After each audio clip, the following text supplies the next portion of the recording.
Hey, look alive, look alive. Coach Mike the second here with another Bible study session where I use Bible study scriptures. We go over them and use them for real life application with the three considerations. Let's see what we have today. Let's get to work. I want to propose a question to you. All right. What is agape love? What is this agape type of love?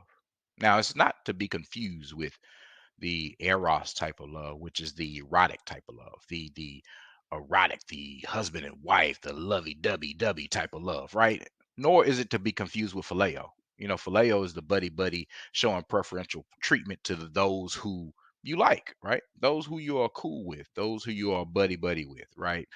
So it's not to be confused with these two different types of love because we have to understand sometimes love we define it in our own interpretation, right? And that's where the confusion can come in. The confusion comes in when we define love how we want to define it, how we want to do it, how we feel that it should be done, right? Those feelings need to pass so that we can develop an EI mindset, having emotional intelligence so we can manage our lives a little better.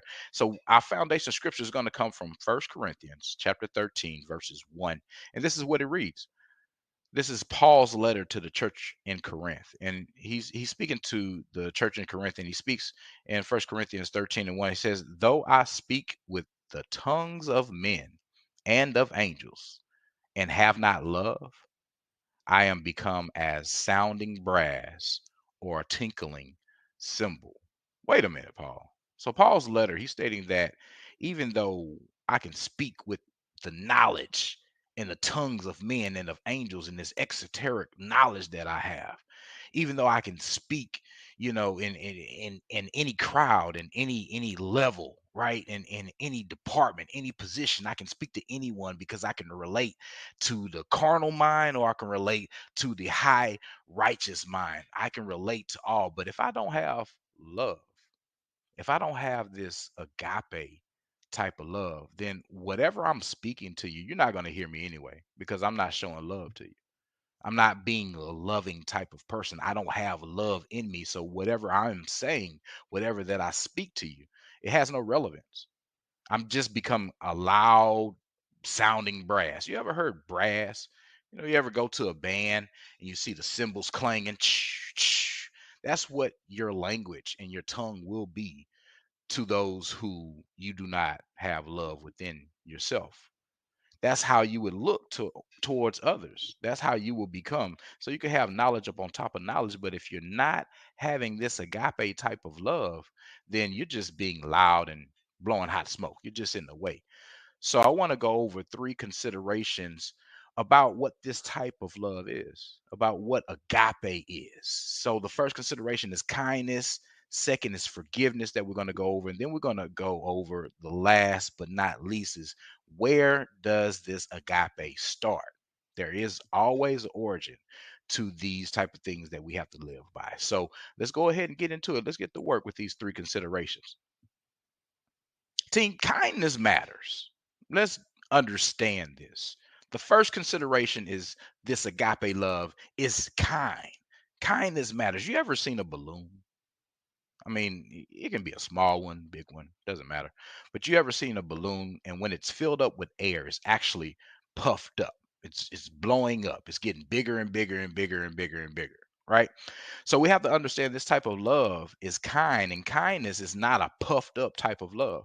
You see, the problem with this puffed up type of feeling, right? This puffed up type of feeling that we can have makes our head big, right? Like that balloon.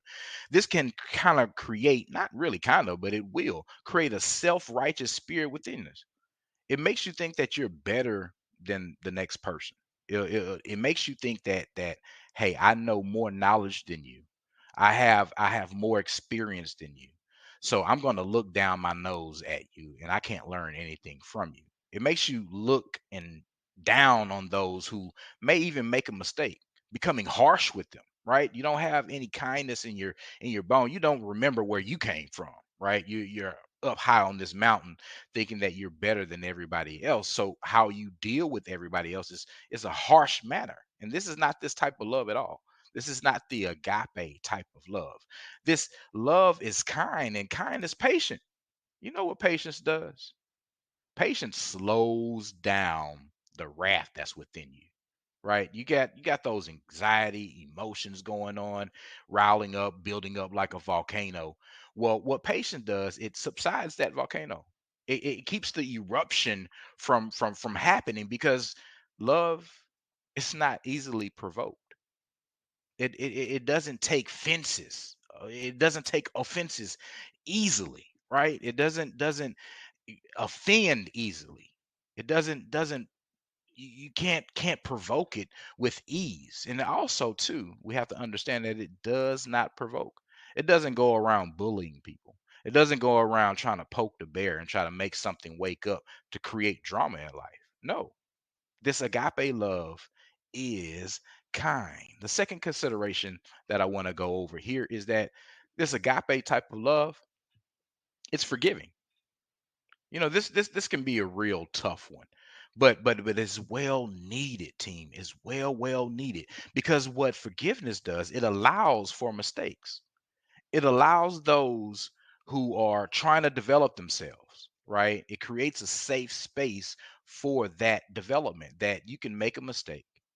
But as long as you're trying to get back on the path of righteousness, as long as you're trying to be better than where you were from yesterday, this forgiveness allows that room for mistakes. Now, don't get it twisted.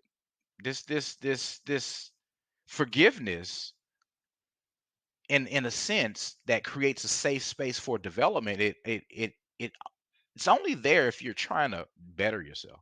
It's only there if you're trying to develop and become better than where you were from yesterday. Don't get it twisted that you think forgiveness is a pushover. Don't think that forgiveness is just a doormat, right? Don't think you have to keep messing with those who create problems in your life. Take it for instance, if I allow you to hold my wallet, if I allow you to, I got some business going on, right? I got to do something. I'm finna work out, finna hoop or do something, and I allow you to hold my wallet. But every time I get my wallet back, I got $100 missing.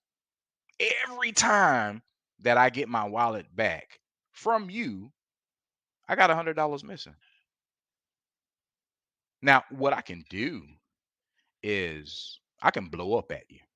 I can really present a wrathful full feeling towards you, right? And true enough, I might talk to you a little bit, right? But in essence, I don't have to allow you to keep holding my wallet. This forgiveness does not allow for you to treat me as a doormat. It doesn't allow for others to treat you as a doormat. You have to understand that if you keep taking money from my wallet, guess what? I'm not going to allow you to hold my wallet again, because we do it for self. Forgiveness creates room for personal development. You see, what forgiveness does, it allows you to focus on what you need to do to get better. You're not focused on others. You're not focused on their failures, their faults, their mistakes, right? Their mishaps. No, you're focusing on what you need to do to be better, and that can come by forgiveness. When you forgive others of mistakes, you're not focused on the revenge. You're not focused on the aspect of, oh, I got to get somebody back, or I got to work this harder to just prove somebody wrong. No, when you forgive, it creates this safe space for you for personal development, so that you can focus on what you need to do to get better. And that leads into my third consideration, is where it all starts. You see, self-work is the best work. Teamwork makes the dream work only if you are working. You see, this allows for internal reflection. When we love ourselves, when we agape ourselves, we're kind to ourselves. We're nice to ourselves. We're forgiving towards ourselves. We're being patient towards ourselves, towards the mistakes that we make. We're not beating ourselves up, because we have to understand is what pours out onto others is what you are filled up with. When people are mean and angry, when people are unkind to one another, you have to understand this. You have to, whatever pours out onto others, Whatever spills out onto others is what you have filled yourself up with. It can be through TV, it can be through music, it can be through your negative internal thoughts. So if we are not forgiving ourselves, if we are not loving ourselves, if we're not being kind to ourselves, then what we fill ourselves up with is what we're going to pour out onto others. You see, it starts with yourself. You can't love anybody else. Let me understand. Let me let you understand this. Understand this point.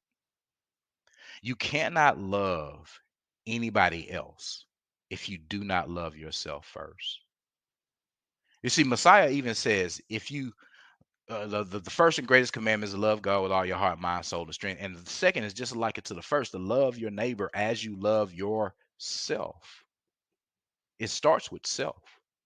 You have to fill yourself up. You have to fill your cup up. You have to love yourself, because what it does, it positions yourself to be on the same team with God. You see, if you can't love others whom you see every day, then how can you love God and whom you cannot see?